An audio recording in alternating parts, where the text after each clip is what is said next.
Hi, I'm Greg. And I'm Leanne. Welcome to the Empowered Poly Podcast, where we give you the tools to help you feel more empowered in your polyamorous and consensually non-monogamous relationships by sharing what we've learned as relationship coaches and as individuals.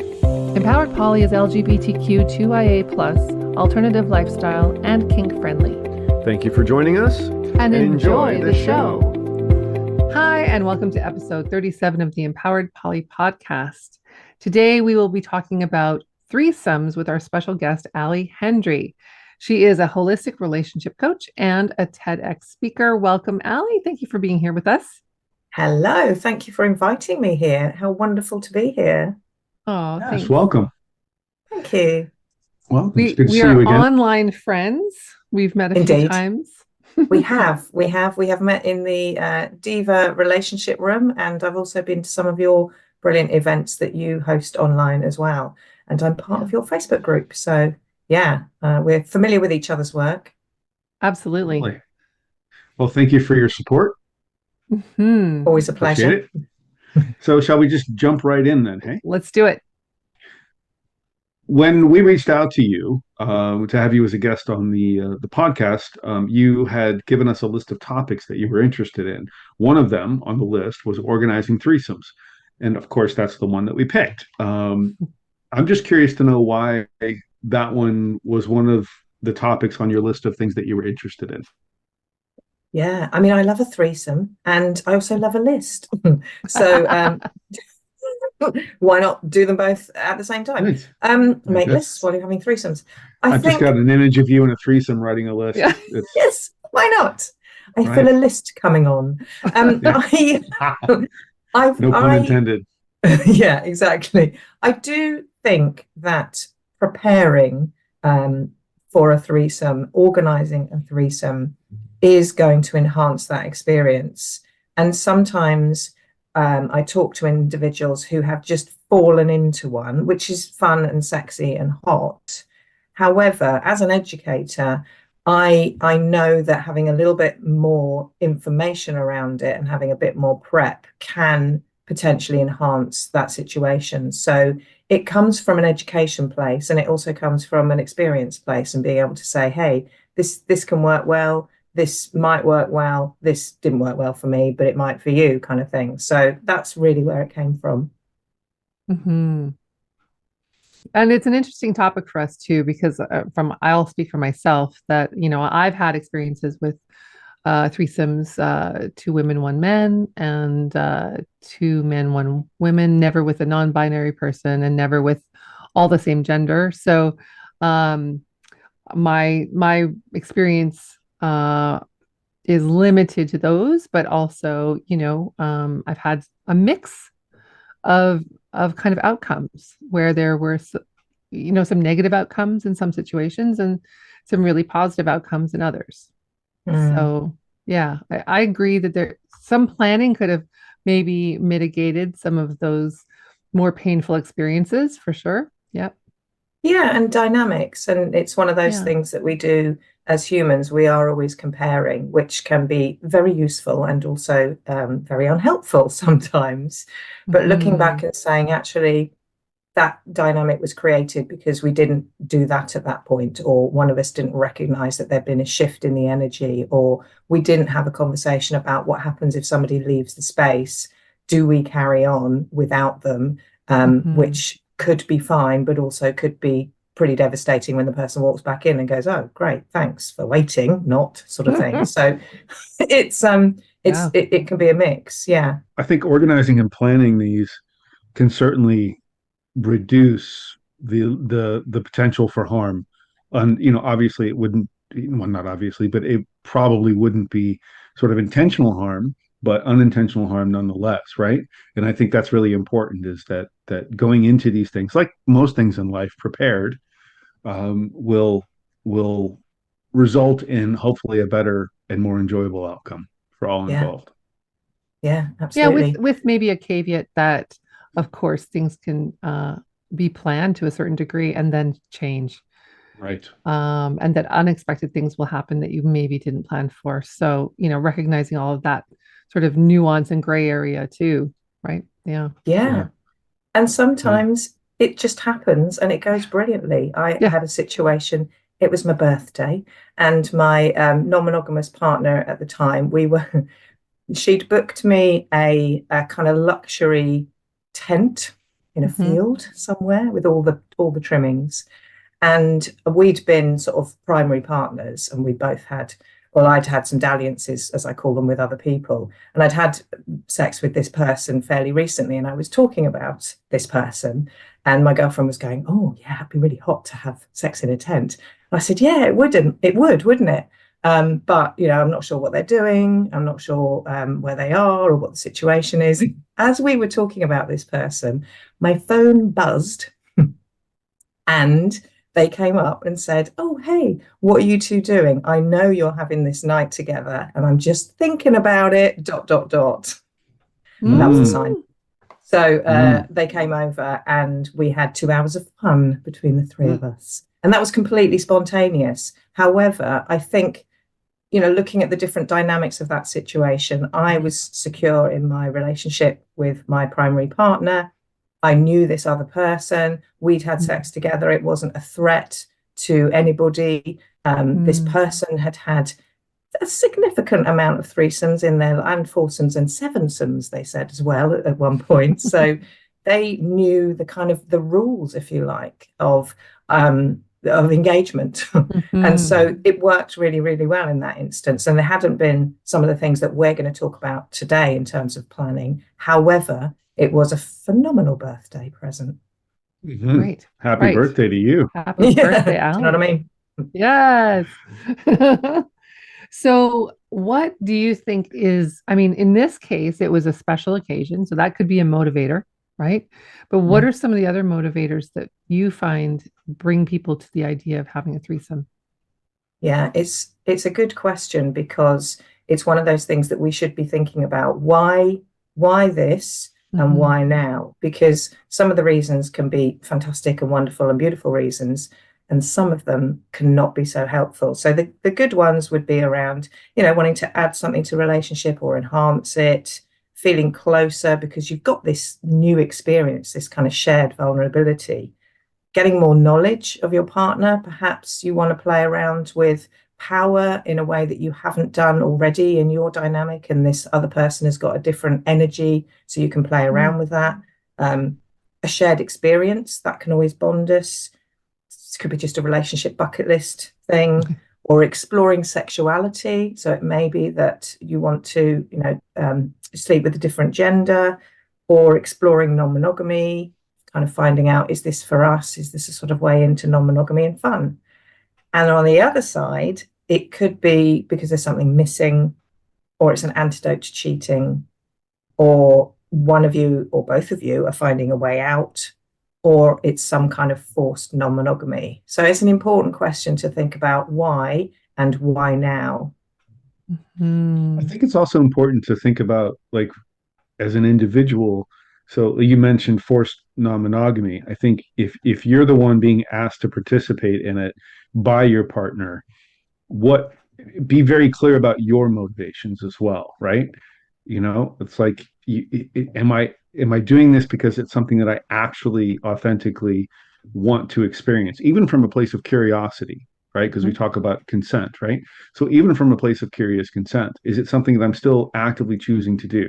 Or is it something that I feel like I have to do in order to keep my relationship and thereby keep my safety and not be out on the streets, et cetera, et cetera? Is there any power dynamic element to this whatsoever that's bringing me to this place where I feel like I need to do this in order to continue to feel safe? Yeah, that's a Hmm. really good point. Just in regard to that power dynamic too, if you're in a DS relationship, your dominant might ask you to have sex with another partner with them, and that can be sexy and fun, right? Yeah, And part of the power dynamic that you're actively choosing and consenting to. yeah, And that's the yeah. piece that needs to be there. Yeah. Mm-hmm. Yeah, Yeah. absolutely. I did a TED talk a couple of years ago called Survivor's Guide to Jealousy, and did loads of research on myself and also on my coaching clients and books, podcasts, etc. And it may be that you want to create an environment where jealousy is rife. Jealousy can be a kink. Mhm. Zelophilia is a real thing. And that may be one of the, as you were saying earlier, Greg, that person who is, I want to explore this. I don't like it. And I want to explore this because I think this might be one of my kinks. Great, Mhm. fantastic. So that's a conversation you need to have over and over to make sure that everyone understands where each of you is coming from. Right. What's And that those are word very again? Sorry? Zelophilia. Zelophilia. Zelophilia. Yeah, I've heard of it. Mm. And those are very muddy waters to be in. So make sure that you're communicating like to the point of over communicating, right? Especially if it's something that's like, I don't want to do this and I want to do it, right?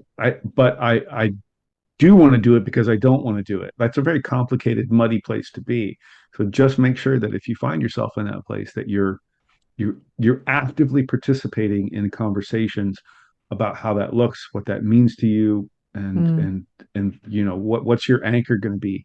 That's a huge one too, right? What's your anchor going to be in that situation if it does get to be too much? How are you going to anchor yourself so that you don't become dysregulated or come out of your window of tolerance, et cetera, et cetera? So yeah. Definitely. And you can weave in some parameters into the threesome as well. You can make sure that you all agree to have breaks every half an hour so that you can all check in, because sometimes shifts in energy or language gets mixed up with all the oxytocin and everything else that's flying around, the dopamine, the energy. You may need to make sure that you have those regular breaks so that you've got that opportunity to just ground and recalibrate together. Good point. cool. Yeah, and I was just going to offer too that sense of jealousy being hot can be part of that cuckold fantasy, right? Cuckold, cuck queen.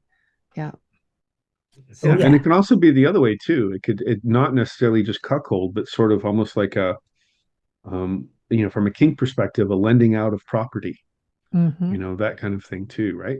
So it could be an Yeah. element of that as well. So Yeah. Yeah. all sorts of reasons, right? All sorts of reasons to do it. You did mention, and I think what was the first reason on your list again? The first Something positive reason? enhancing and adding to your relationship. Right. Enhancing and adding. I think that can often be confused with um the first one on your not so good Negative. list, Yeah. Oh, your there's negative something list. missing. Something Yeah. missing. Yeah, I think those two can be conflated oftentimes, right? There's something missing here, and I want to add something to it. So just make sure that you know which category you're actually falling into, right? Would you agree with that, Ali? I absolutely agree. And I think the way that you can assess things is starting from that place that answers the question, how secure are we? What is our foundation together?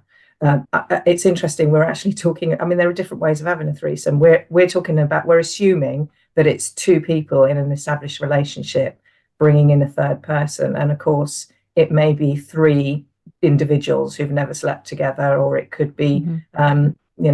different combinations. So, but yes, based on that situation where there are two people who are, and they've been in a relationship for a while, to work out if something's missing. And there's something missing, of course, it's going to be something sexual or something around intimacy or power play or kink.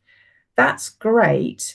And also make sure that you have enough resource within your relationship that says, we can deal with the fact that this isn't part of our relationship. We can deal with the fact that this is something that we are seeking outside of our established um, duo. So I think that's a good way of making sure that you're able to have that adding and enhancing place without feeling like it's detrimental or going to lead to resentment or fear that I'm less than or you can't provide those sorts of narratives that can pop into our heads. But we can help with that as coaches. Hmm. Yes, Yeah, absolutely. for sure. So One of the experiences that I had, there's definitely an element of that popping up, right? That insecurity popping up quite unexpectedly and with two people that I knew quite well. And so I didn't think that that was going to be an issue. But what happened for me was I saw the beauty of the two of them together and I was like, oh, they need to be together. I'll just excuse myself. Okay. Right. So it wasn't even me being less than, it was just the being carried away with how intensely beautiful they were. And it was actually Greg with another partner. And I was just like, I need to not be here. Like Mm. they need to be together, right? So and it's interesting too, you mentioned quite early on, what happens if those scenarios, um, talking through what could happen and what will we do in those circumstances, I think is really helpful. Um, we'll get to that, I think, in the best practices part of the interview here. But my next question, oh no, sorry, it's not my next question, is it? It's Oh. Greg's next question. It doesn't matter. It's we You we go. we try to play with a ball of equity here, so Yes. it doesn't matter. You can throw To the you, to ball, I me, can to throw the you, to ball. me. I Yeah. don't care. Yeah. So, but the next question is actually, what is the biggest obstacle that people encounter in organizing a threesome? Yeah. There's, I mean, there are loads because we're all different. Two that spring to mind with that question are how to start the conversation. So if we go back to the scenario that seems to be the most common, I mean, certainly that's the one in the coaching space that I deal with the most, which is where you have an established duo and they are wanting to bring in a third person sort of temporarily or maybe semi-permanently or permanently. And so it's how to start that conversation because there's always going to be one person who thinks of it first, potentially. So, how do I approach that with my partner? And then the second one is around embracing the inevitable change that's going to happen in your relationship. So I think those are the two main ones. And then with the first one, in terms of starting that conversation, I find that sometimes it's easier to start the conversation by talking about the thing before you talk about the thing. How would it feel to have a conversation about threesomes? Instead of launching straight into, right, I'm going to talk about threesomes. This is what I've researched, XYZ. So start off with floating the idea, and even before you float the idea, context, environment, all of these things you can control, perfect timing. Perhaps you've just watched something or you've listened to a podcast together and threesomes were mentioned. And sometimes law of attraction, the universe provides you with that perfect timing. So sometimes Yeah. by thinking about it, doing your own research, maybe doing some journaling, why do I want to do this? Why now? That can bring that situation to you. So make sure you're not going to be interrupted. Make sure that you've got enough time. Make sure that you're communicating in face to face in a way that works for both of you, taking on board the fact that we are beautiful and individual and that some people process in different ways. So think about what's the best for them communication wise, not the best for you. Because sometimes we're like, oh, I just want to send a note about it because that's how I operate. I can just think about it and I can write it down. And actually you might be communicating with someone who is a verbal processor. So for them, the best way is to have that conversation. So you're trying to make it right for them and not for you. Otherwise, they're on the back foot already. So that's kind of one of the main things. And then the embracing change is some of those reframes we do as coaches. So can you approach the changes that are going to happen in your relationship as an opportunity to grow trust? Can you accept that this is a journey?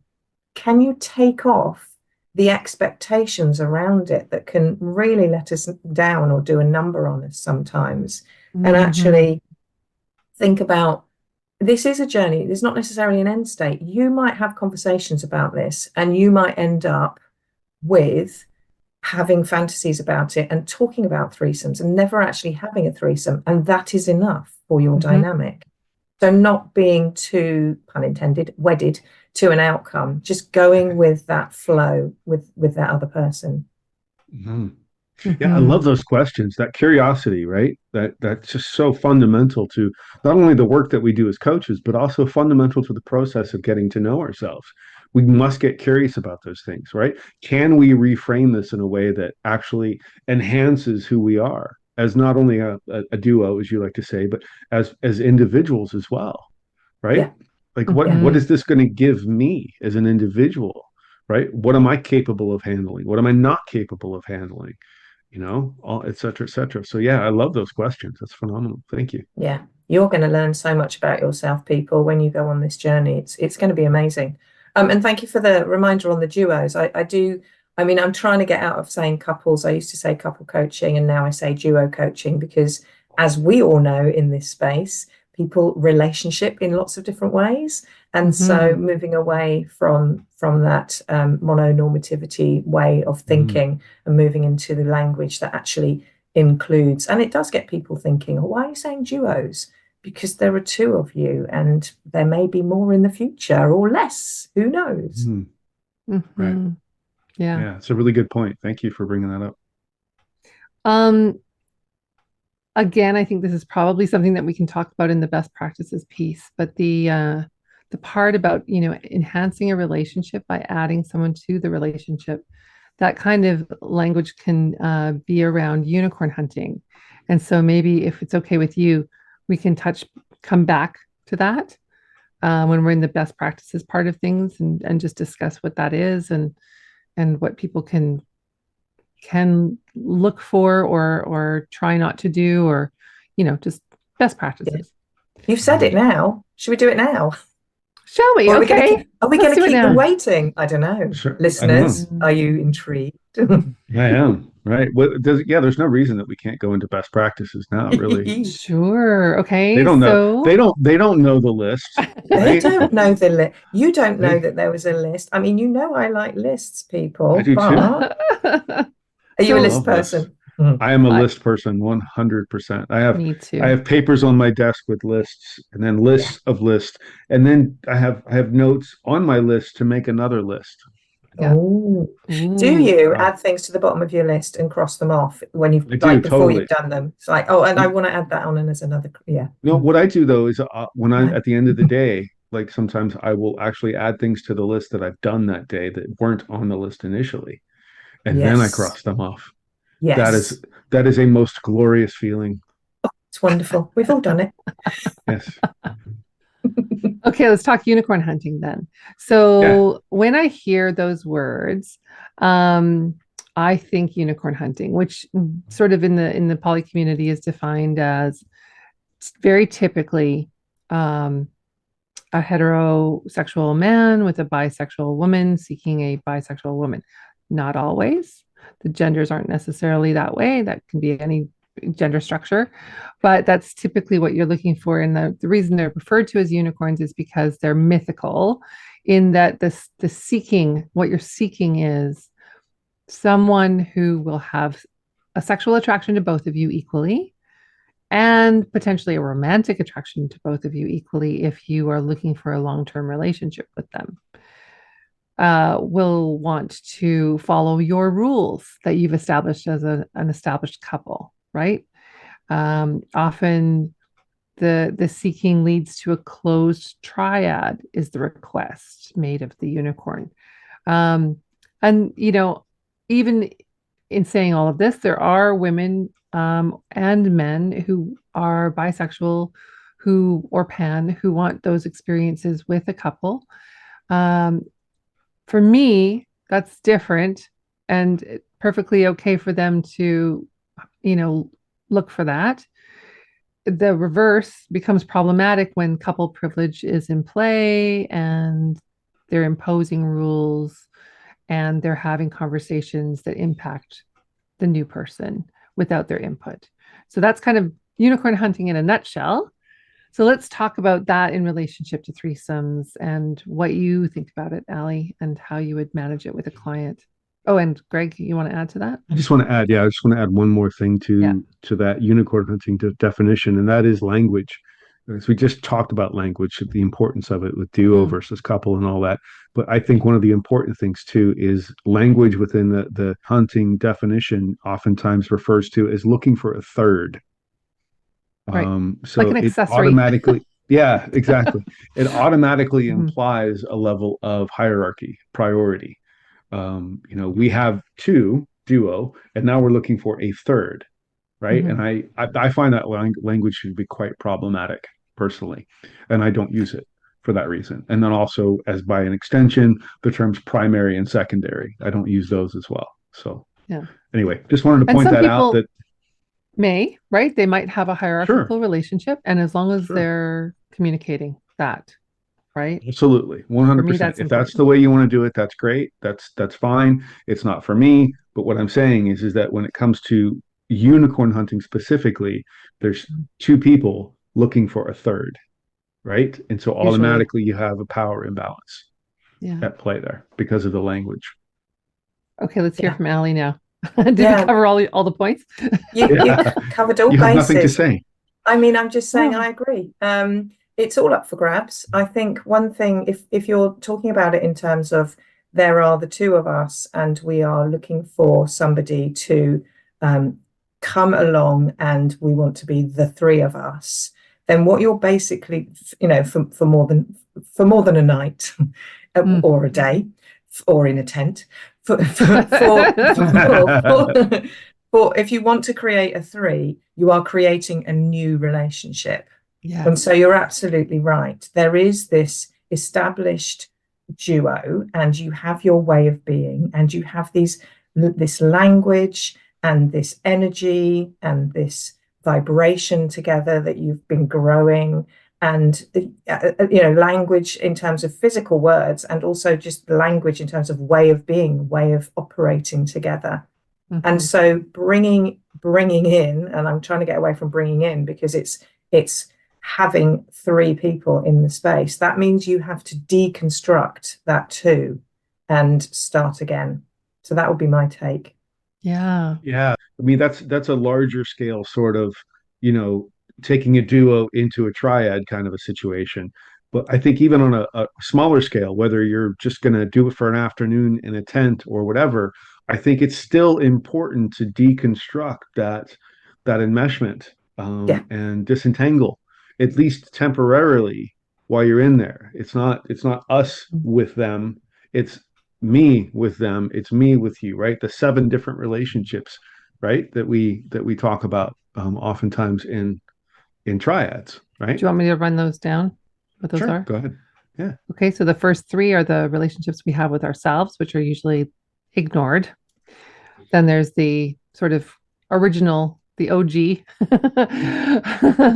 the original duo. And then there's the partner, like say A and B, right? And then partner A and C would be another relationship, and then partner B and C, another relationship, and then the three of you all together. So that constitutes Mhm. seven. It's a lot to manage, right? yeah, And even when you're thinking intimacy, that's a lot to manage, isn't it? yeah. Mhm. You're going to get an elbow in your face at some point. It's a given. It's going to happen every time. Every time. Why? Oh, Why my face and why an elbow? Every Right. time. I have no idea why. Yeah, Ali it's right. comes in with a face mask. Well, I mean, possibly so. Could Yes, that's be. a whole other episode, isn't it? Really. That is. Um, Yeah. I think we can all call ourselves when we say we, are Mhm. we or us, and it kind of can be that simple. Any of you three can call yourself when you hear the word we or us, Mhm. and just pause for a moment and take it back to I, because as we said earlier, that's where you should be operating from. You are an I in the three. Mhm. Yeah, I love that. Right. Trying to avoid getting an elbow in the eye or Quite something so. else in the eye. Yes, it can all Yeah, happen. and remove your spectacles, people. Remove your spectacles. Unless you Just a have a wise. spare. Yeah. Yes. Unless you Word, Yeah. have a word to the spare. But wise. Yeah. but even then, still, yeah. Anyway, yeah. So I think that's a really good point. Is that this idea that I talk again a lot about language and the power of it, and the I versus we thing is very important to me, right? Mhm. As an example, quickly, um, Ali, if you were to ask me about a movie that Leanne and I went and saw the other day, Mm. from a sort of mononormative kind of couple centric place, I would answer with, yeah, we went and saw Poor Things the other day, and we really enjoyed it, right? Mhm. So, Mm. first off, how the fuck do I know she really enjoyed it? Mm. Secondly, why am I talking for her? And third, you asked me. Yeah. Yeah. right? You didn't ask both of us, you asked me. And so if we can shift that to, I went and saw this film and I thought it was brilliant and amazing and great, and I highly recommend it. That becomes a completely different conversation. The context of who I was with isn't important to the context of the conversation at that point.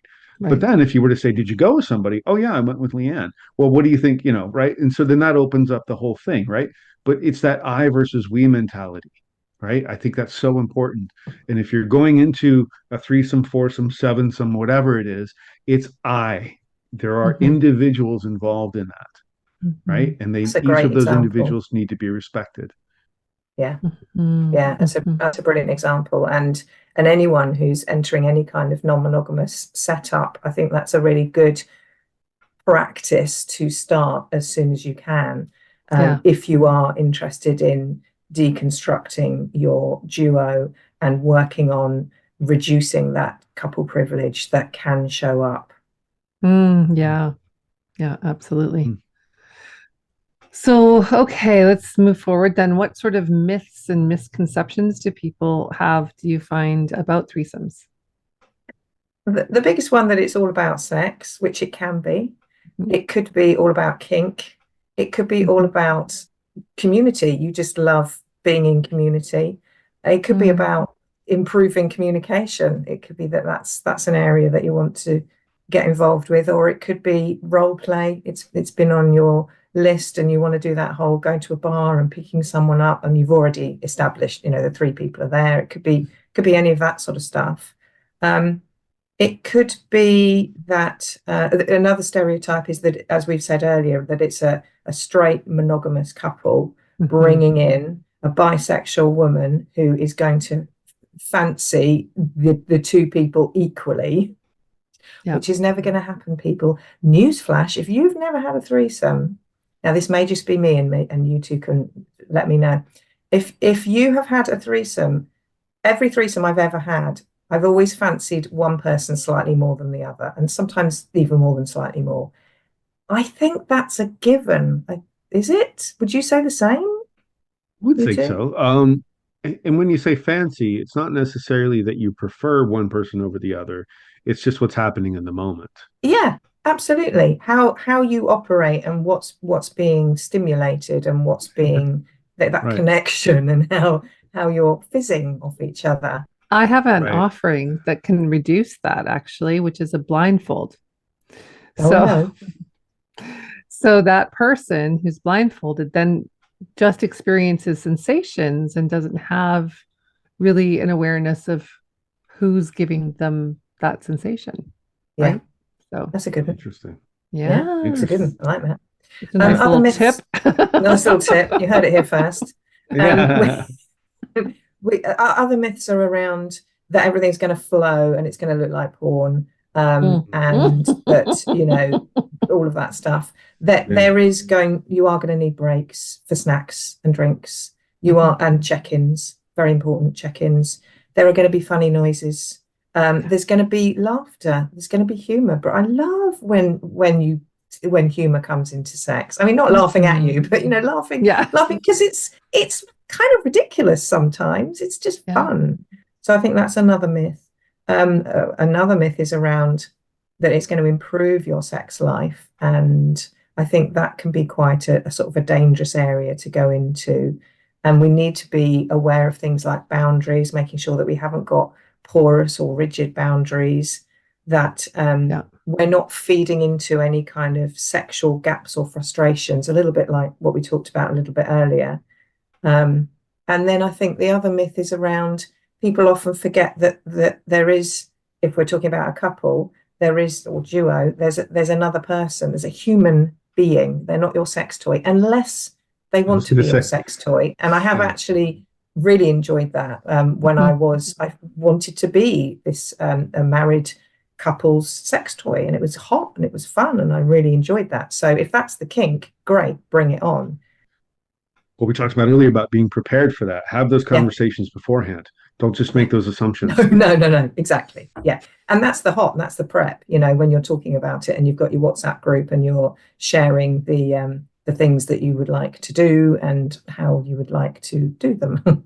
That's a great So suggestion right there, yeah, having a WhatsApp app group to talk about these things, because sometimes, nerves come up if you're face to face, and you're maybe not in the flow of things just yet. But as you're getting closer to, as you're talking more, your trust grows and you might feel safer to bring something up that you want, right? Yeah.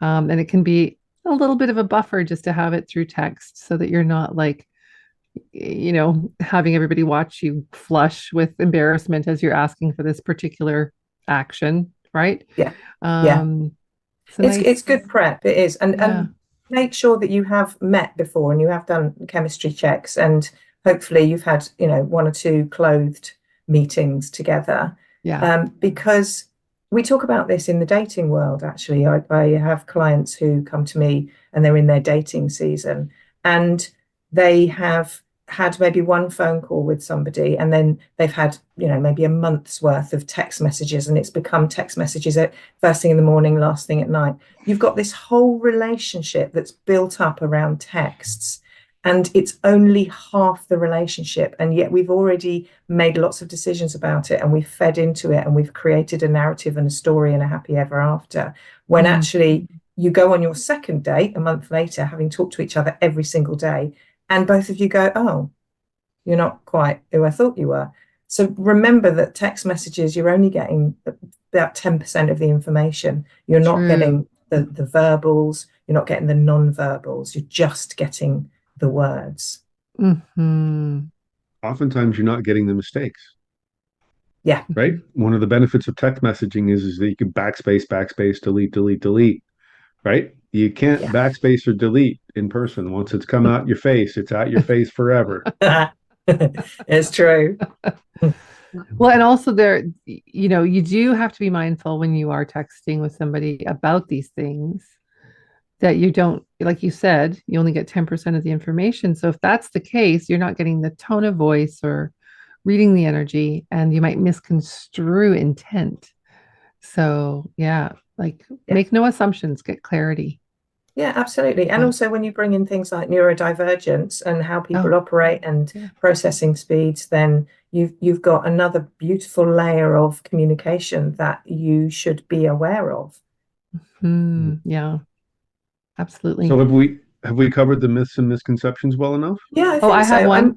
Oh, go on. What have you got? What is it? Well, when you said it's going to be like porn, Yeah. one thing that comes up for people is things like, the realities of like bodily fluids and managing that, just this is Yeah. someone's bed that they have to sleep in afterwards. It's Yeah. not a porn set, you have to think ahead to those things. We're going to be sweaty. How are we managing temperature? How are, you know, Hmm. have some of those things available to you, like, a mattress cover and maybe even a no more wet spots blanket. And I'll put the affiliate link up for you. There you go. A fan, those kinds of Fan that things. blows, not a fan that stands there and watches what you're doing. Unless that's your Unless, thing. If you Holding yeah. up scorecards. you can you can have that too, right? Actually, there an idea just popped into my head as one of the ways that you can, in preparation of that whole bit about having a bed to sleep on afterwards, Mm, is if you have the luxury of doing this in a hotel, which mm, might not be a bad idea, especially a first time, because it's a neutral space, right? Nobody's coming into your space. You're not going into anybody's space. It's not established or anything. So that can help. But if you do that, see if you can get two beds, yeah. and use one bed for the fucking and one bed for the sleeping, Yeah. There we right? go. Yeah. Yeah. I love the idea of a hotel. I think that, like you say, it kind of flattens any kind of couple privilege or who goes Mm, where and who leaves and Mm. on all of those kinds of things. And Right. yeah. also, I'm sure it's in response to more threesomes in the world. I've found that more and more hotels sell the room rather than the number of people in the room. So to They save some do. Yes. money, people. Yeah, they do. Yeah. Yeah. Yeah. Interesting. Cool. There's also an option of having an Airbnb, right? And maybe if there's the three of you, you can get more rooms and have one be the sex space, right? Yeah. Yeah. But even then, as somebody who, had aspirations to run an Airbnb, please bring your protective blankets and things that will help keep the space usable so that it's Yes, not Yeah, yeah. terrible afterwards for the next that's right. guest. And we can talk about prep and stuff as well, which I think is important. One thing that also has just come to me around thinking about the myths and misconceptions is that people have this idea that the third person is probably someone we know, or we should ask that person because they're always quite flirty, and they bring in a friend or a sort of someone, an acquaintance, and sometimes that can bring in a whole world of pain. So Mm, there you do have the opportunity to, well, in the UK, it's legal to have sex workers. So you could consider a sex worker who would come in and be that third person. It may be that actually we were talking about earlier, when you're planning and discussing why do we want a threesome, it could be that actually what you want to try first would be to have a sexological body worker who will work with duos. And what the Mhm. sexological body worker does is it's one-way touch. So it's not sex work, it's one-way touch. And they will help you to connect with each other and with your own mind, body, and soul in such powerful ways. So that may be the way in, as it were, Mhm. and mhm, it might be actually what you needed. And that's where it mhm. kind of stays. Right. And And also going to a swinging club or a sex club, right? And meeting people there who want to find people to play Yeah. with, right? It's yeah, you mentioned the bringing in of a friend, and that actually happened to me in my first experience with my fiance at the time. We had a friend who was quite lonely and single and had been for a long time, and I thought, well, he's an attractive person. I know him, I trust him. We could have this experience, the three of us, and that would be great. Except that he, became attached emotionally. I think maybe that's one of the myths too, is that it's not going to be emotional for people. And sometimes it very much is. It can be an mm, attachment to one of the participants, or it can just bring up a lot of stuff, right? And, Yeah. and mm. there might be tears. Yeah. One of the other myths too is that speaking as a man, it can be oftentimes seen, at least internally, the narrative, the story that you tell yourself is that as a man is it's your job to please the other two. It's your job, your function, your role in this is performative, right? Mm. It's only successful if both of the other two are sated, basically, or have orgasmed or whatever, right? And so I think that's a myth, and it's a misconception, and it's also hurtful and damaging, not only to yourself, because then you step into a performative versus pleasure based um, uh, sexual space and energy, but it's also maybe harmful and maybe even a bit misogynistic, because you're not allowing the other two people in the process to experience what they want to experience, right? Mm. You might not, I don't know, Yeah. but I'm saying that might be the case. That's Yeah. a I know good for me point. that's been something that I had to struggle with and come to terms with, in my experiences with threesomes and moresomes and all of that, was that it's not my responsibility. It's not my job to make sure anyone has an orgasm. That's not why I'm there. It's not performative, right? And so I think Yeah. that's really important to take into consideration. And it goes back to the expectations that we talked about earlier. And if you had that conversation that you've just had with us now with those two individuals, it's all laid out there. It's all these puns, all these double entendres. It's all spread out in front of them, and they and you can and you can explore how you feel. They can talk about what you can say what will work for you, what wouldn't work for you, set those Mm. boundaries and show that vulnerability with those feelings in terms of, I'm not into the performative side. Yeah, we can have fun, we can play a little scene if we want to. However, this is not my responsibility. I want us to go into this with joy. It's about enjoyment, it's about pleasure, and pleasure is Mhm, about senses. It's about Mhm. tuning into our senses, knowing what's your favorite sense or senses and how do you want them to be stimulated in this environment. So it's mhm. it's got to be fun. It's yeah. Hmm. I've been very competitive in a threesome space as well, not in the same kind of way or that you were describing, Greg, but in a like, oh, she did that, I've got to do that too, or that kind of feeling, or even comparative and feeling like, oh, I'm not as good as they are at that, right? Mhm. Or as beautiful or as whatever. So those things can come up for people. Yeah. Um, and I think one of the myths for me too is that, that everyone wants to have all the things done. And you were just saying, let's work out what we want and be clear Yeah. about that beforehand. If it changes in the moment, that's okay. But, it's better to kind of under promise Mm. and over Mm. deliver. You know what I mean? Like, Mm. I'm not sure about these activities, but I know I'm into this, right? That clarity can really help beforehand so that partners aren't feeling rejected if you don't want to do something, right? Yeah. For Yeah. example, I was in a group setting, and several of the participants said, I'm not down for any penetration. And I was like, hell yeah, I love that. Like you're setting a boundary very clearly before even anything began. And that kind of gave other people permission, I think, too, to say the same thing. Like, I just don't want to engage that way. Right. Mm. Mhm. Love it. So, yes, thanks for bringing that up, too. And that's an easy win before any clothes are removed, to be able to Mhm. have those conversations about what are your expectations, what are your yeses, and what are your nos in that space.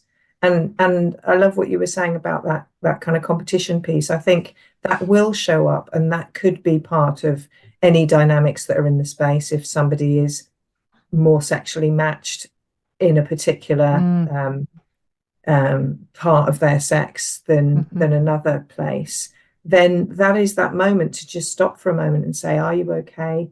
Or to just have an agreement in advance that if we see somebody withdrawing, we just pause for a moment and we check in with how that person is, because it may be, like you were mentioning earlier, Leanne, it may be that they've got this kind of oxytocin kind of buzz, and actually they've stepped back because they want to just enjoy for a moment and just say, wow, okay, I just want to regard this rather than get involved. And mhm, the other two people wouldn't necessarily know that unless they had spotted that shift and that change. And that doesn't ruin it, it enhances it. It makes it even more powerful because everyone's engaged in the way that they want to be engaged.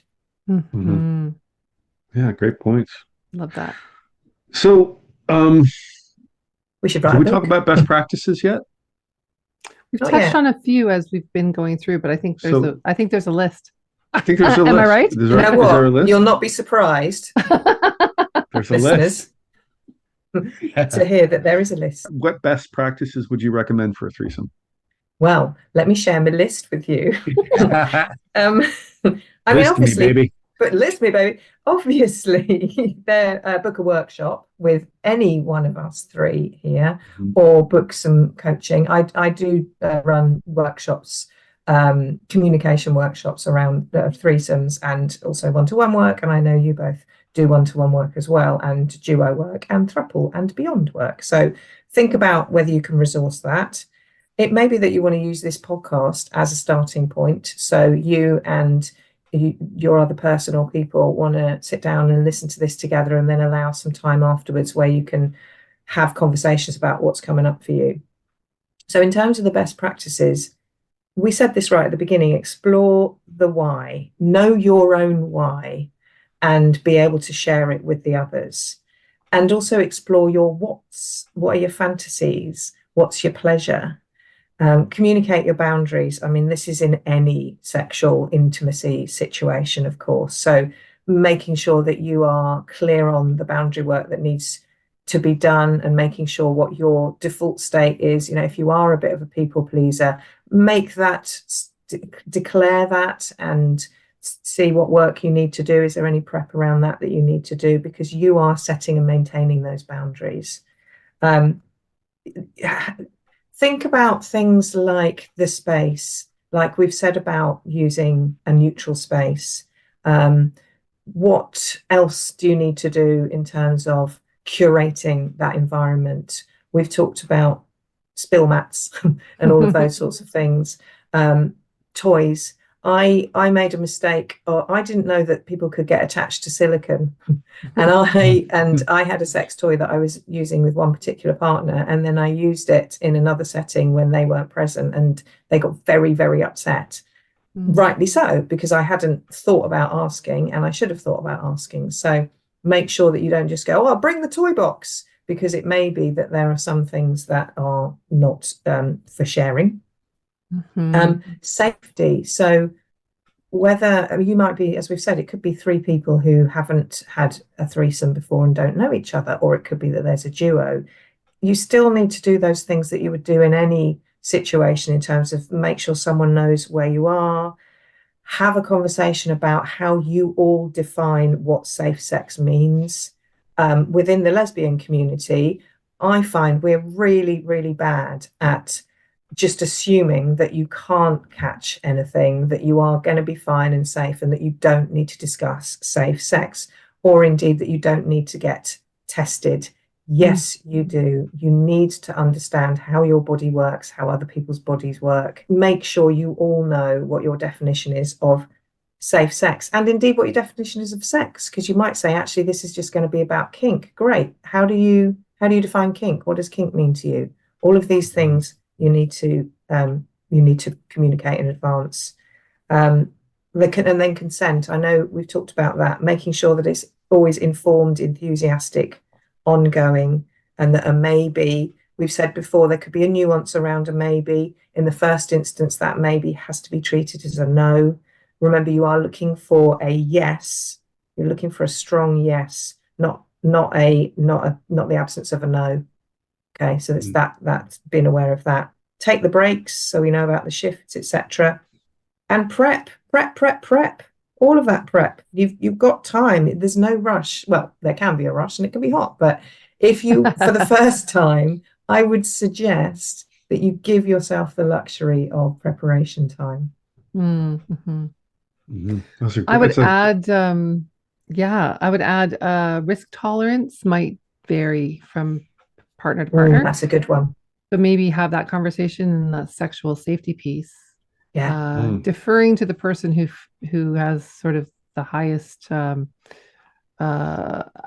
averseness to risk would yeah, be my recommendation. And that way there's a sort of a relaxed atmosphere, right? If we have one yeah. worried partner amongst us, that's not great And there's also for. been some research coming up around people who have ADHD and their approach to risk. So that's a really good point to bear in mind as we get more and more aware about how people operate in the world. Mhm. I have a question that's also possibly falling under the best practices. Ali, what's your take on drugs and alcohol? Yeah, you need to have that conversation in advance because that's where consent can change. So knowing what people have taken, what they're going to be taking during the session or during Mhm. during the exchange, whatever you're going to call it, that's paramount because you all deserve to feel safe in that situation. And that doesn't Right. mean take it out, it means know in advance so that you can make a decision for you and your own safety. Right. hmm Yeah, I think it's really important, drugs and alcohol. I mean, personally, for me, I would take it out. And the reason I don't drink or do drugs, but the other reason is because then again, talking about muddy waters, it muddies the waters of consent. How do I know that this person is still sober enough to be able to continue to advocate for their own consent? Yeah, You don't know that. And so something could go wrong and you're not even aware of it until after the fact. So I always think it's a good idea at least the first time, if especially if none of the partners know each other well enough, that maybe Mhm. you might want to consider not using drugs and alcohol, yeah, because it can go sideways very quickly.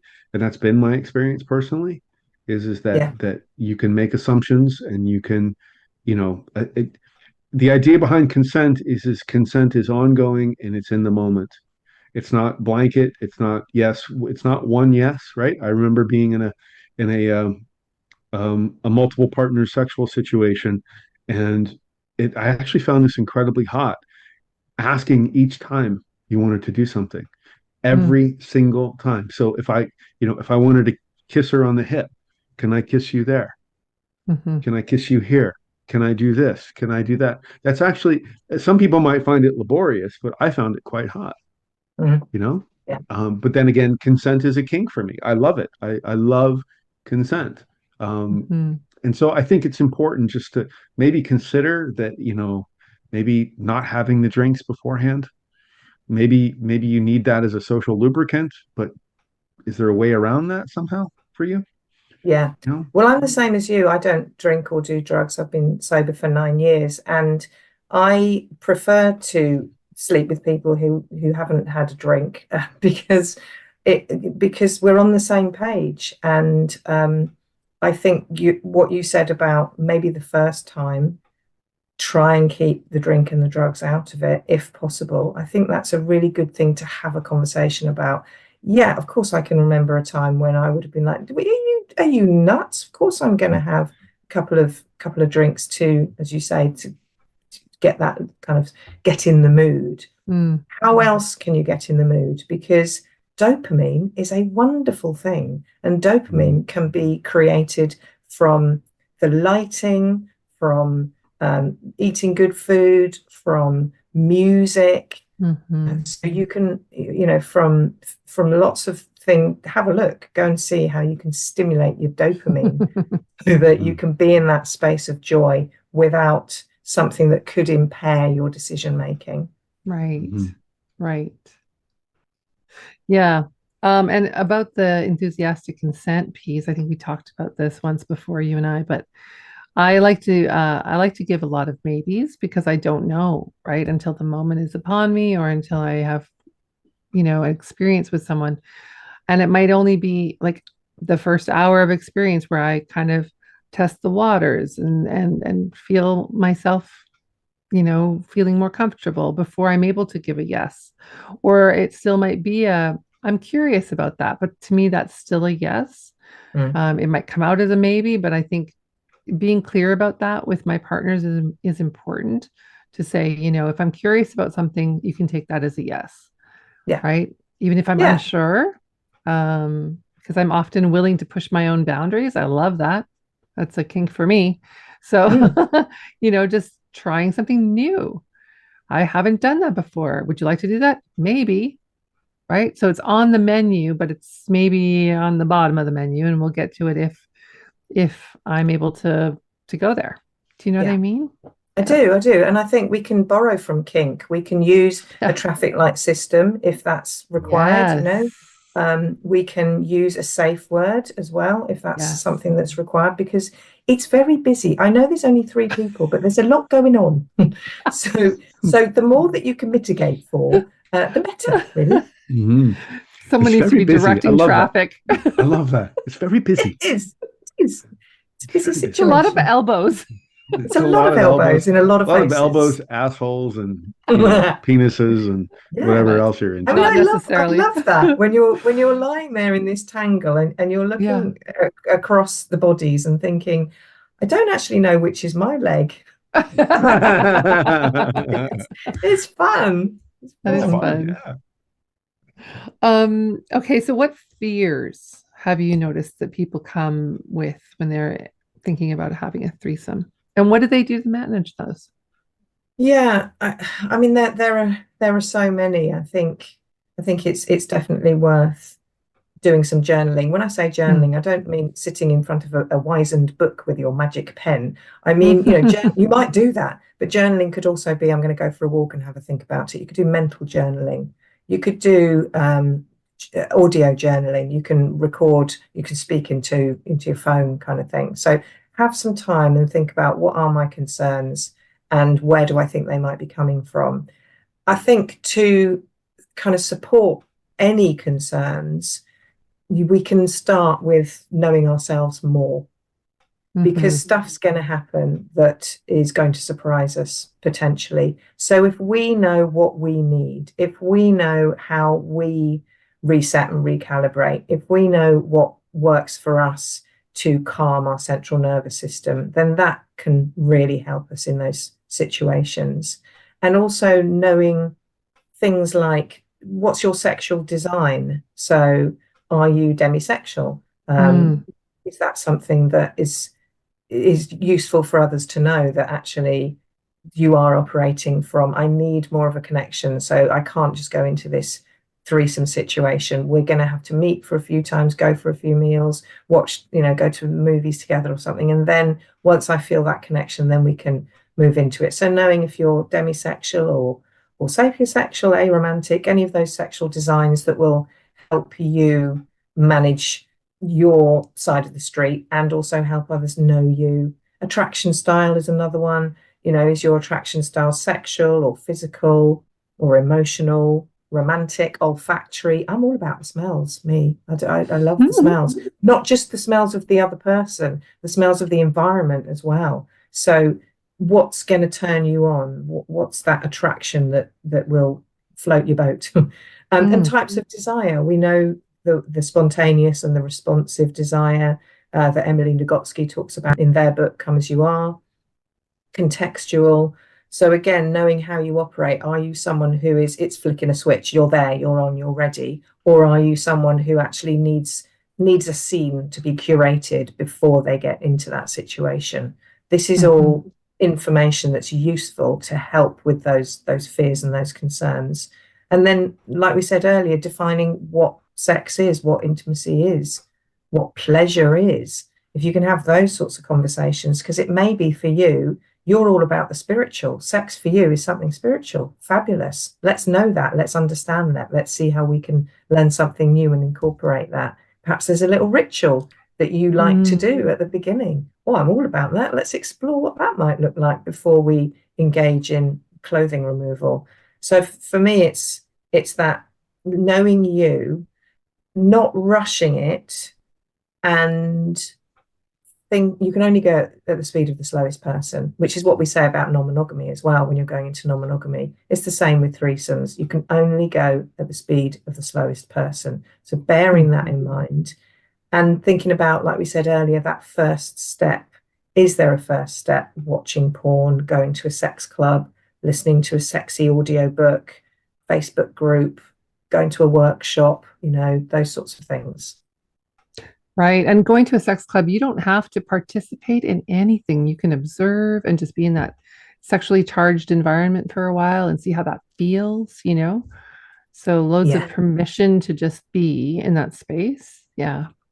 That's a really good point, because the conversations that you should be having if you're going to visit a sex club with your partner for the first time, look at how those conversations went and see what you could have done differently and what worked really well, because it's those sorts of conversations you will need to have if you are then moving on to having a threesome.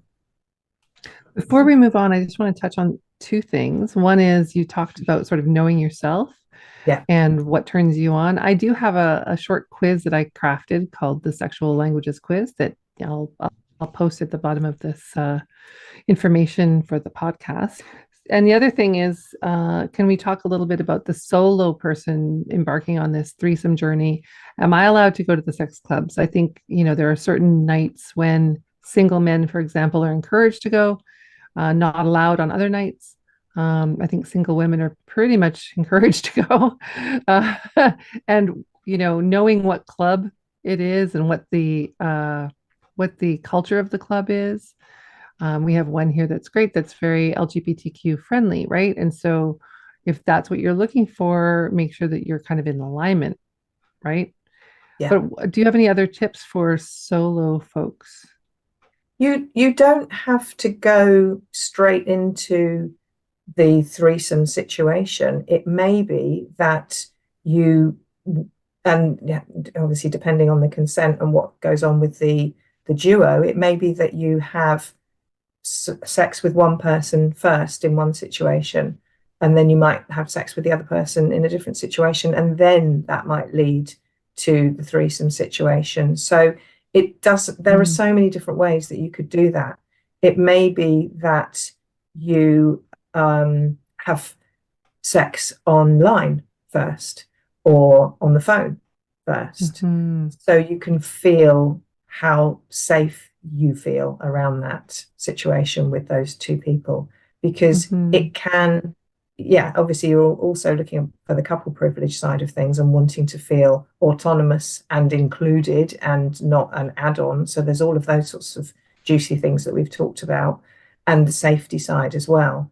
So get creative, think about different ways rather than this the sort of the traditional way that we might see in the in the programs, whereby person knocks on door, cut to door opening, couple standing there waiting to receive, third person goes in, awkward, sitting down, having a glass of wine, looks around at children's toys on the floor, thinks, oh, where are the kids?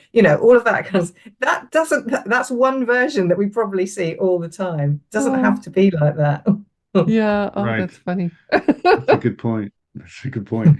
I think the other thing too, when it comes to going going as fast as the slowest person, I think it's really important to again, in your prep work, right, when you're organizing, because that's what we're talking about, is to have some sort of acknowledgement that if shit needs to shut down, shit needs to shut down.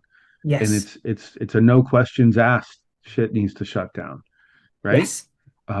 If you have feelings about shit needing to shut down, then you need to deal with those feelings in a healthy and responsible way, right? Because I've been in an environment where somebody needed to shut down and the other person was mad about it and blew up and attempted to shame them and all this other stuff, right? Because they weren't getting what they wanted or what they needed out of the Right. experience. And I think it's paramount that you have those conversations beforehand. If Yeah. if any one of us, how many ever people are involved, says shit needs to shut down, then shit needs to shut down. Even Yes. if it means it's just long enough for me to get out of the room, Mm-hmm. right? So I don't need to see it. I don't need to be exposed to it anymore. And then you guys can continue and I can go off and do my own thing, right? But it needs to shut down for at least as long as somebody. So it's very much that whole, stoplight approach, right? Or the safe word approach, right? Mm-hmm. Stop. No questions asked. Don't shame them. Don't try to guilt them into continuing. Yeah. I hear that a lot too. It's like, oh man, you're no fun. You're a buzzkill. You're this, you're that.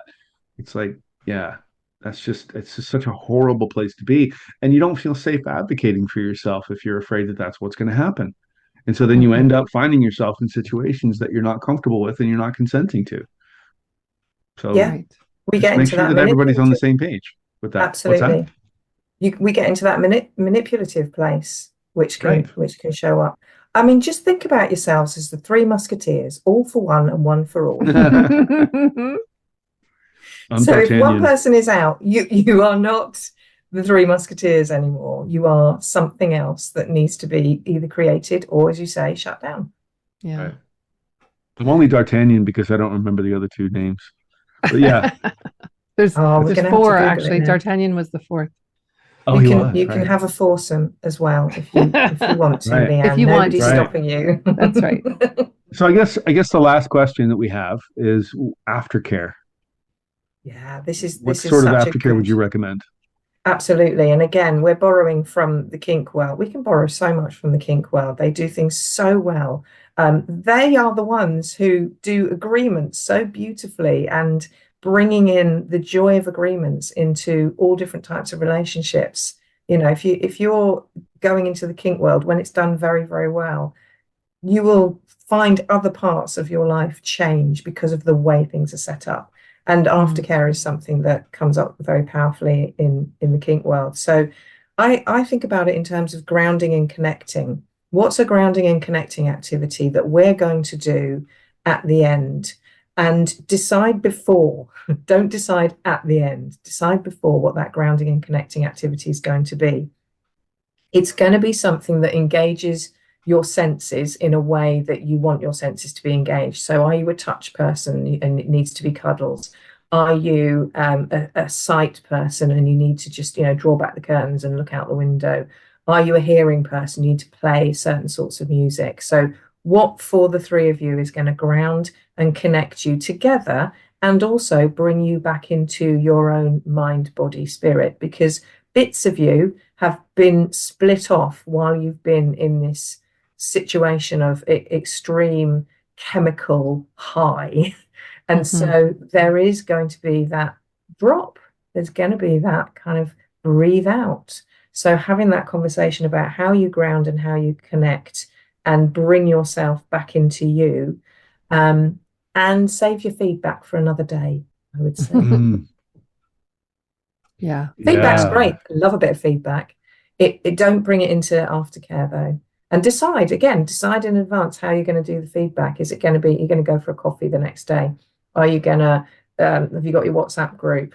And do the feedback sandwich, give the good stuff and then the stuff that is developmental. I always call it developmental, and then a bit more of the good stuff. So that's all great, especially obviously if you're going to repeat it, but life's a learning journey. You may, oh yeah, I will remember that for the next threesome. Thank you very much. So yeah, those are just some things around aftercare. And sometimes, Nice. one person might want to continue the journey and repeat it, and the others may not, or Yeah. one person may not. And so it's just a matter of really being open to whatever is next and how it shows up Yeah. and Yeah. honoring everyone's boundaries where that's concerned. Yeah. And I love that piece about the feedback, Yeah. it's it's so important because I've done that. I've been the asshole in the room that gave the feedback right away, and it was a it was Didn't go let's down just say well, huh? I mean, let's you probably went down well, but maybe. no, despite best intentions, it was definitely yeah, it was not a pretty picture afterwards. So let's just say that it definitely spoiled the mood, Yeah. 100%. Oh, What have we yeah. learned And about timing? yeah, exactly. And I think even if you're asked for feedback, Wait. maybe Yeah. just I maybe just I haven't had time to process, so I'll get back to you, right? Yeah. Don't give the feedback right away, especially if it can be perceived as hurtful in some way, Yeah. Yeah. right? Positive reinforced feedback is great. Oh fuck, I love this, I love that, right? That's all wonderful, but even that you might want to hold off on, Mm, right? So mm, yeah, I think that's a great idea. That's a great point. The other thing I wanted to point out too was kink. I think the important thing about kink, as it relates to threesomes and moresomes, is that it in and of itself can be a kink, right? Kink isn't mm, just whips and chains. Kink isn't just dominance and submission. Kink is anything that is unique or alternative that basically gets you off, right? Mm. And sometimes it can be something not so unique and alternative, right? People have foot kinks, people have glasses kinks, all sorts of things. So the reality is that just understand that when we refer to kink, what we're talking about is like the DS community, the BDSM community, and all of that stuff, because those are the people that have been really sort of integral in creating agreements, or at least should be anyway, in creating agreements and in creating safe spaces and aftercare and all of that stuff. So Yeah. so yeah, so I think that's really important to understand that's kind of the scope of those things. yeah. Good Great. note. Yeah. Thank you so much for this, Ali. It has been a pleasure. How can people get a hold of you? Where can they find It's you? a pleasure. Yeah. So I am the website is alihendry.co.uk because I am based in the UK. Yep. And I'm on the socials under Ali Hendry Coaching. Great. And check out my And TED Talk, Survivor's Guide to Jealousy. If that is Mhm. your thing, then do have a look at Survivor's Guide to Jealousy TED Where Talk. did And yeah, let me know what you think of it. where did you do your TED Talk? Where was it? Where I did it at the beautiful Rose Theatre in Kingston upon Thames, which is in London, one of the boroughs in London. And it was just a phenomenal experience. And interestingly, I've had quite a few clients recently. I obviously do a lot of relationship coaching. And I've also had a few clients recently who've reached out to me for public speaking coaching as well, which I love doing, because in the 1800s I was an actor and director and scriptwriter. So In the all of those 1800s. things, very long time ago. Mm. So that's also part of my story in terms of being a big old show off. I love Nice. it. I love it. Cool. I'm also an actor, playwright, director person. So, and former drama I did teacher. not know this. Really? Okay. Improv was mine. Oh, wow. Yeah. Thank you again for being our special guest today. It was awesome. Love your lists. Very comprehensive, very helpful, lots of great information. And I know it will help many of our listeners and viewers. So thank you. Thank you so much. I absolutely adore the work that you are doing. So thank you for inviting me into your inner sanctum. Thanks. Yes. And thanks for coming in. We appreciate you. I appreciate you. I appreciate you. Look at that. Look at that. Practice, Look at practice. that. That's right. Absolutely. It's been a pleasure. We're all a work in progress. Always. And remember, Choose love and keep it kind. We'd love to hear your comments, questions, or topic suggestions, and don't forget to subscribe. And you're invited to join our Facebook group, Empowered Poly Relationship Support and Advice. You can reach out to us on our websites at gregmillion.com and at leannemillion.com or follow us on Instagram at @thegregmillion and at Leanne Million.